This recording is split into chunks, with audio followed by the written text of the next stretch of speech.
fight खालामनो हाथाव जुदि केन्डिडेट दङ एकमात्र आंल' दङ आं एसेखिनि बुंना फोजोबबाय बिसाय खोथायावथ' जोंहा नै देरहाखागोन आंथ' डकुमेन्टफोरखौ रायजोफोरनो होजोबखाबाय रायजोफोरखौ कनभिन्स खालामदो हाबफैदो रायजोनियाव नङा होमबा रायजोनियाव मिटिं लादो आरो आयं नोंसोरसो लिंहर इउपिपिएलखौ सों सिमा बारायनाया मा जाखो स्कुल कलेजफोरखौ मानो दानजाखो माने सेन्ट्रेल इउनिभारसिटिखौ होआ होनना मानो बुंजाखो लेखाया हरलाय होगोन होननायखौ सों आयं मिथिया बिसिनियावनो सों इउपिपिएल बिजेपिफोराबो फैयोना एकदम डाइरेक्ट बिसोरसो उल्था लिंक माने मिटिङाव नेना थानाङा नङा होमबा बिसोरसो उल्था लिंक खाम्फा बरगयारिया 100आव 100% देरहागोन आरो खाम्फा बरगयारिया जा भट होगोन बिटिसिखौ बासायनो थाखायसो जों भट होगोन आरो बेयाव जेबो सार्थ रावाबो गैया आंबो बिटिसिखौ बासायनो थाखायसो दिनै हाग्रामा महिला टिमाव खामानि मावगासिनो दं जेबो सार्थ गैया सार्थ थायोब्ला आं थिका मावना फैसा ना थिका मावनो हायो माथो एबारनि खेत्रआव जों जेरैखि जाया मोजां एमपि केन्डिडेट नांगौ गाबोननिफ्राय खिन्थु खमसे खम 30-40तासिम सानानो हरानो सान जागोन गोदोगोन मानो होनबा दस्रा खेबग्रा खुनु दम गख्रेबनांगौ बेयाव आं दङ बिनि खेत्रआव बे खादांखा मानो होननानै बुङोब्ला हेमन्त बिश्व शर्मा बायदिजों जुदि फाइट नांनांगौब्ला आंहा सोरबा हाग्रामा सोरबा प्रमदआ आंनि थाखाय जेबो फेक्टर नङा बेयाव माला माबाया देरहागोन जोंहा दुर्गा दास बर'आ देरहागोन सोरथ' फेर खोथायनो हानो मेसिना थिगबानो गासिबो थिग मेसिना थिग नङाबानो लाब गैया थ' आं बेखौनो बुंगोन जोंहा लिरनायानो दंखायो रावबो थगायनो हाया जे जुननि 12 तारिखनो प्रमद बर' आरो इउजि ब्रह्ममोना आसाम गभर्नमेन्टनिफ्राय इलेक्सन खालामनांगौ होननानै लिरनानै लाना फैदों रावबो थगायनो हाया रावबो खारग'नो हाया जेसेबां इलेक्सन जालांदों जेसेबां गिर्जा मन्दिर मस्जिद जेसिबि दं हुख्रेमजोबदों बेफोर गासैबो प्रमद बर' आरो इउजि ब्रह्मआ लाना फैखादों नै लिरना लाना फैखादों बेयाव इउजि ब्रह्म आरो प्रमद बर' होननाय लिरनाय दंखादों मिथिबाय आरो नैयावनो नैबे आन्डारलाइन होनायानो जाहैबाय बेयाव कन्टिनिउ रेगुलार इलेक्सन खालामबाय थानांगौ होनना लिरनानै लाना फैदों अब्ला दिनै गासैबो इलेक्सन खालामनाया जोंनि फरेस्ट लेन्डआव थानाय जोंनि माबायाव ग्रेजिं लेन्डआव थानाय कास्ट लेन्डआव थानाय गासैखौ बर' बिसा बा गुबुन जातिखौ हुख्रेमजोबनायानो प्रमद बर' आरो इउजि ब्रह्मनि अर्डार मोनसे खोथाखौ बुंनो नागिरो आरो रन्जित बसुमतारी सार बा फेरेंगा सार बिथाङा मोजां खामानि मावनो नाजादोंमोन बियो जुननि 9 तारिख आसाम गभर्नमेन्टनो मोनसे लेखा होदोंमोन न' डाउट बे रायजोनि थाखायनो बिटिआरनि थाखायनो मोनसे मोजां माबा होदोंमोन दै आयं बेयाव लिरदोंमोन बियो it is proposal for kind consideration and approval for proposal for raising of Bodoland forest protection force बेखौ एप्रुभ खालामनांगौ होननानै आसाम सरकारनो दाखिल खालामदोंमोन प्रप'जेल होदोंमोन जे बै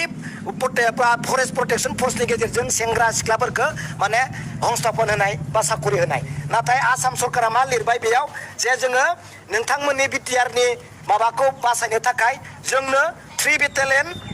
डिपार्टमेन्ट हरगोन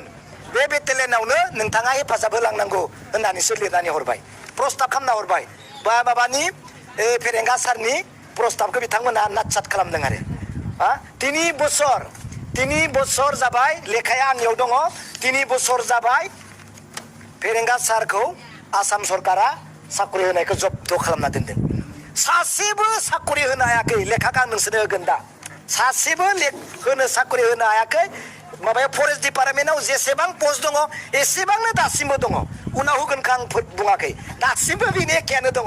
अबाय डेभेलप होना बबेयाव नों कालबार ब्रिज न' बानायनायखौ डेभेलप होनगोन होनबा बेथ' जाखायो नों साखरि होनो हानांगोन फरेस्टखौ बासायनो हानांगोन नों फरेस्टखौ बासायनो थाखाय नों सरकारनिफ्राय प्रप'जेल बिबाय एप्रुभ खालामनो आसाम सरकारा बुंबाय जोंनो होखागोन माने नोंनि प्रप'जेलखौ जों दरखार गैया होनना बुंबाय मिथिबाय बेबायदि दिनैनिफ्राय स्टार्ट खालामसिगोन आरो गाबोननिफ्राय फुरा हाद्रिफुगोन जेरखम बिलबिफाया जेरखम मिटिं खालामदों बिनि 5 गुन आं बारा खालामगोन दिनाव सेंग्रा मानसि जाबाय 30+ बयस मानो होनोबा खमसे खम आङो गैयाबो दिनाव 30-40 थाखा आं सेस्था खालामगोन गाबोननिफ्राय हाखर हाला गरखाय गासिबो समान खालामलांजोबगोन खुनु माबा थाबथानाय नङा आरोखि खुनु मानो होनना बुङोब्ला सेरखम बायदि जायगाबाबो थाबथानाय नङा गोथौ जेनेबा जोङो जर केम्पेइन खालामगोन गासिबो गलि हाखर हाला गासिबो स्लिमथ' खालामलांजोबखागोन गतिके आं दाख्लैनिफ्राय बुंदोंमोन बिलबिफखौ बिथांमोना बेसेबां मिथिङाव खालामबाय थाथों होननानै आं बारे बुंदोंमोन दिनैनि खेत्रआव बुंदों मानो होनोबा पाब्लिकआ आंखौ मोजां मोनो बिनि थाखायनो नुनो मोनो पाब्लिक रिलेशनशिप पार्टिनिफ्राय अर्थात आंनि माबाया जाहैबाय सिलारिया जाहैबाय माबा जाहाजनि छबि 12 नाम्बाराव गोलैदों आरो मानो होनना बुङोब्ला आं बेखौनो भगबानाव आर'ज गाबनानै बेखौनो दिनै आङो दरखं मोखाङाव थांनानै आं बेखौनो बुंनो सानदों मानो बिनि सिगां सानदोंमोन जिहेतु फैबाय थानाय दिनाव जे जाहाजनि छबिखौनो आं लाफिनगोन गमामायैनो बेखौ 2000 रावनि छबिनो खालामोन आंना इजि प्रसेस थांबाय बिनि उनाव जाहैबाय सेकेन्ड टाइमाव आङो लुबैदोंमोन लास्टआव थाथों लास्टआव थाबाय दा गतिके आं फैबाय थानाय दिनाव सानो 2024 नि बिसायख'थियाव क'क्राझारनि खेत्रआव गोबाङानो साखाफारा गोबां जनगोष्ठीजों आंजों लोगोसे लेंहर लोगोसे गोबां आगोलाव मिटिं खालाम 65टा आं अलरेडि मिटिं खालामनानैसो सेरियास लादों सानै सानथाम खारन दिनै एसे खम खालाम गाबोननिफ्राय खिन्थु स्टार्ट जागोन काउन्टडाउना जेसेबांखि आंबो सेस्था खालामगासिनो दङ आरो बे खुनु निश्चित खुनु पार्टि खुनु फेक्टरानो नङा जायखि खाम्फायानो जा मानो बिलिमनिफ्राय जायखि जयन्तआनो जा मानो जिखुनु कंग्रेसनिफ्राय इत्यादिया फैया मानो क'क्राझारनि खेत्रआव एकमात्र बेखौनो बुंगासिनो दं केन्डिडेटखौ मोजां नांगौ बे खेत्रआव पाब्लिकनि सयसनि नोजोराव आं जानानै दङ सासे मानो होनोबा बिसोर 10 बोसोराव जे हिरा सुनाय लुथिनानै जाजाबाय मोनसेल' खोथा बुंदो फैबाय थानाय दिनाव जे एबारनि खेत्रआव जों जेरैखि जाया मोजां एमपि केन्डिडेट नांगौ बे खेत्रआव बुंदों जों खुनु पार्टि बिफेखौ क'क्राझारनि खेत्रआव जों नाया गतिके बे खेत्रआव जोंहा बे खोथायावसो जों एबार नायगोन दा गोबां जनगोष्ठी रायजो राजा एबा बिदा फंबायनिफ्राय जेसेबां लैहोर फैनानै जे आंजों जिहेतु आङो फिसा मिटिं पकेट मिटिं खालामनो गिदिर मिटिं खालामथ'नो हायाखैब्लाबो खिन्थु पकेट मिटिंआ अलरेडि 65 क्रस जानानै दंखायोमोन ओमफ्राय दिनै जेसेबां हाय खालामसै गाबोननिफ्राय खिन्थु खमसे खम 30-40टासिम सानानो हरानो सान जागोन गोदोगोन मानो होनबा दस्रा खेबग्रा खुनु दम गैया जे आं बायदि खस्थ' खालामनो हानाय आरो पाब्लिकआ आंजों जथेस्थ' दं पाब्लिक जथेस्थ' दं खारनाव आंखौ मालाबाबो फेजेननो हानाया बे 100% निश्चित खादां देरहागोन आरो मोनसे खोथा नैबे जोबोद जोंनि थाखाय गोनां जादों फैबाय थानाय दिनाव गमामायैनो हेमन्त बिश्व शर्मानि थार्ड पार्टआव दा फैनानै बिथाङा जे प्रसार सालायनो फैगासिनो दङ एकमात्र आं बेखौल' बुङो हेमन्त बिश्व शर्मा फैबा 100% आङो सियर देरहासिगोन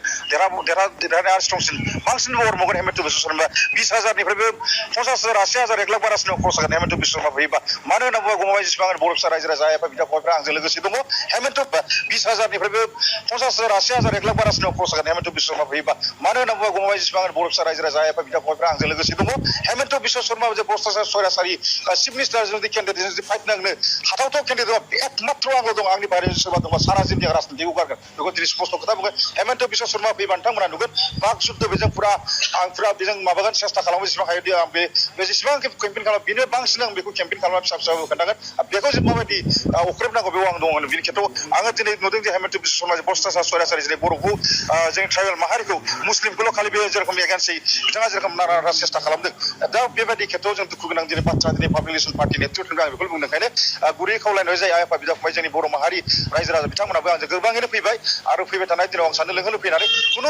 खुनु माबाया सले नङा स्पष्ट खोथा जेरैखि जाया मानो जोंनि पार्टिनिफ्राय बे 100% निश्चित देरहागोन खुनु दावत गैया